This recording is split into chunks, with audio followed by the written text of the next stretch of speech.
understand that. I don't really understand it either, but Madden proved it to me, and so I go along with it. So that's the kind of thing I influenced Beanie with. And then when McEwen was driving the brand Ford, and first with the Chrysler and then with the Ford motor in it, and he was making noise like he was going to go out on his own. Prudhomme had already been out on his own with the silver car with the red insert, but he was going broke. And that was the Torque Master. That was the B&M Torque Master, right? And he figured out that he just can't go out there and run by himself. It's just too much trouble. And he didn't have Roland to help him. And he really didn't know how to run it. He knows about as much about it as maybe I do, as to how to run it. And so Beanie says to me, McEwen's leaving, what do I do? I says, go get Prudhomme. He says, Prudhomme, he's got his own car. I says, no, he's all done. I said, he's quitting. I'm in touch with the rumor network, because of the position at the magazine and stuff. I'm connected with all of these people. So I says, Prudhomme's available. So he calls him. And he said, sure, I'll drive it. So he said, okay. He said, well, what do I do for motors? I says, let's go see Zuccio. So we get in his CAD, and we're talking all the way out there, and we get there, and Zuccio's not there. He says, well, now what do we do, smart guy? I says, well, how about Pink? Well, yeah, Pink. He'd known Pink all his life. Pink swept the floor in his shop. Pink's first job was sweeping the floor for Beanie when Beanie owned the Lou's Garage downtown. Wow. And so Pink had been working out of his garage all this time. He ran with Van Leuven. He ran with Tommy Dyer. He ran pretty good, and he was moving up. And Waterman didn't even cross the plate. I mean, he wasn't even thought about it. So I said, talk to Pink. At that point, he went his way, and I went back home. And he talked to him, obviously. And they made a deal. Then he went to Chuck Folger because Brand Motors was going under. And he said, let's make it a Villa Ford. And Chuck says, I got you one better. Let's put Shelby together. And we'll make it a Ford deal because Shelby's still in the picture. And hook that all up. And so they get all ready, and they get this Don Long car, and it's the red, white, and blue car like that. Nice piece. And we're in Vegas with the Zuccio car, with the Greenemeyer car, and I'm with them, but I got the needle out, and I'm in the pits, and I'm irritating everybody. And I says, I'm over there by Beanie and Prudhomme and Pink, and I says, hey Snake, when's the last time you were on fire? And he says, I don't remember. I said, okay. The next run, he blows the blower off and has a fire in Pink's car. I got a picture of it in the magazine with a drawn hand showing the goggles are covered with oil. Yes, I know and that he's one. driving off in the bush. Oh, yeah. And when they get back to the pits, I said, when's the last time you had a fire? He says, the last time I drove for Pink, goddammit. Yeah. So I was not at this stage in the role that I'm playing now is to keep everything stirred up so that it's interesting. And I write about it when I get the opportunity. Put it in the magazine, write a story about the race, when I first left the magazine, when Hedrick fired me, Hart had an opening down there because I had pulled Ralph out of there and plugged him into Drag Racing magazine. Hart hired me to do the drag race.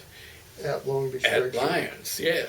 And the first race to come up that I had anything to do with was the Drag Racing magazine East-West Challenge. What year? And this is 66. 66. Yeah, 66, right in there. Okay. 66. Because I went to Peterson shortly thereafter. I wrote the whole story. Pictures, everything about the East-West Challenge. It was on the cover. There was not one mention of Drag Racing Magazine. And Hedrick had a fit. And I said, I told you, you shouldn't have followed me. Yeah. And Yeah. so, but it was never vicious. It was always lighthearted. Yeah. And I managed to not ever get in a fight, ever. There were guys that threatened to punch me out for stuff that I said. The only guy that ever come close was Fat Jack, but he was an animal. He bullied everybody, so I didn't feel like I had done anything. Fat Jack Bynum. Yeah, Fat Jack Bynum. He was a bully kind of a guy who softened tremendously after he and Paula Murphy were married for a period of time, because I run into him at an In-N-Out Burger in Palmdale, and he was just as pleasant as he could be. And the other guy was Simpson. Simpson wanted to punch me out because I didn't help him get unhandcuffed from the fence at Lyons when the cops handcuffed him to the fence. You said you didn't come to my rescue. I said, what was I going to do? Cut the fence down?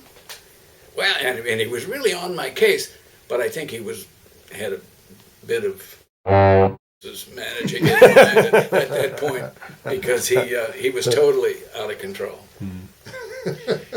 And Simpson was Simpson the whole time. Simpson's got a tremendous understanding of what it takes to get something accomplished. And he can set out to do something, get out of the way. He's going to do it. And he will stand by it to the death. That whole Earnhardt thing, when Earnhardt got killed in that car with Simpson belts on and they tried to blame him, he didn't back down an inch. And there was lawsuits flying and lawyers and all that kind of stuff around. And Simpson didn't back away. And after he sold the company and the company was doing different stuff, he started another company and did the same thing. And I guess he's done done it again for the third time. Understand that Bill Simpson, as I said, was an adamant guy, but he was really key when we got to the point where SEMA was picking up what's called the SEMA Specs program, where we regulated fire suits and clutch cans and chassis specs and all of that stuff. But before we get into SEMA, let's go back to talk about how I got involved in the drag racing world here in California.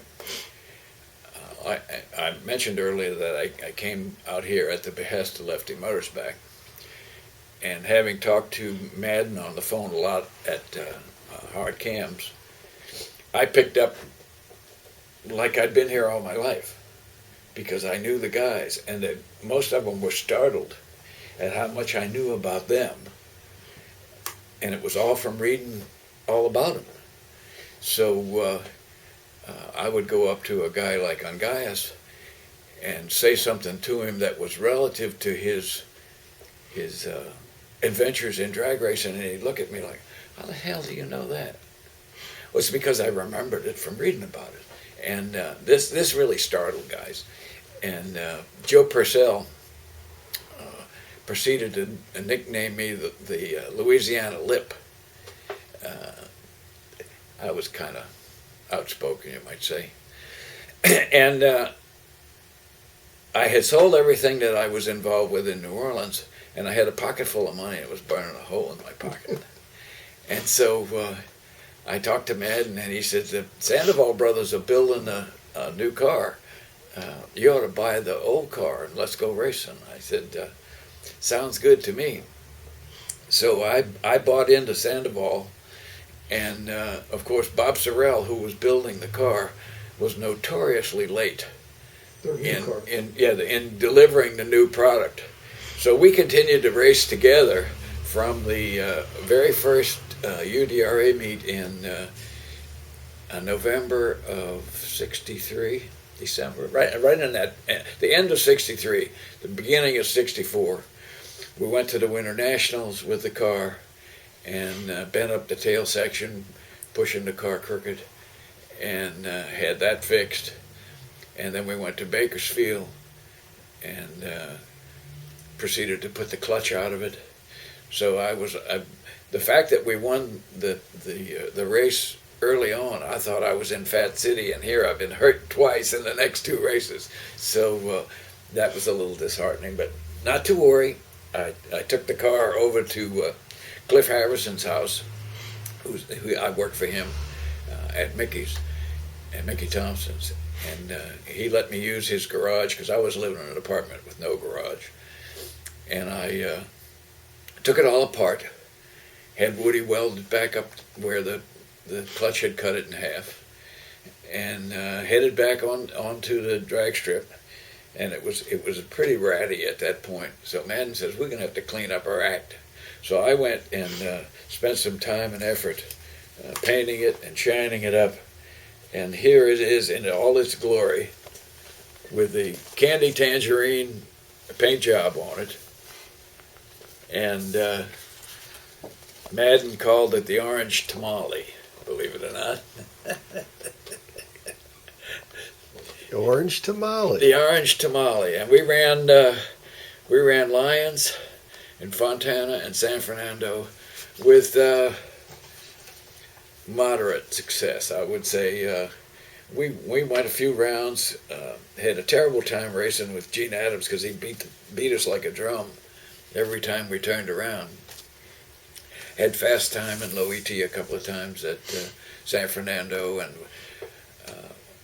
was close to being fast guy at Lyons, but there was always somebody like Stellings or Cannon or somebody like that came out there and blew everybody away. So the time spent with Madden was a real exercise. He was brilliant, and he made people crazy because he did things and made them work that everybody else knew wouldn't work. Tom can attest to what he would do to Bob Skinner. When Skinner would go talk to Madden, it would take Tom 3 days to clear his mind of all the stuff that Madden put in it. No, it would take 2 weeks. 2 weeks. Sorry, I slighted him. Anyway, Madden was a great guy. He lived down in what he called the Black Belt on 51st Street in South Central. And we would go to, I'd go down there on Monday night after the races on the weekend, and we'd dismantle the car, and we'd be done by 8 o'clock, and then we'd go over and pick up Donovan and whoever happened to be at Donovan's at that time, and we'd go to Sherry's, which was a coffee shop there in Inglewood, and we would bend wrenches and tell lies till 1, 2 o'clock in the morning. I wasn't really gainfully employed. It wasn't hard for me, but the guys that had to get up the next morning, it got to be a little strain. But we did it anyhow. You know, we're 27, 28 years old. Didn't matter. Learned a lot and met an awful lot of people with being partners with Madden.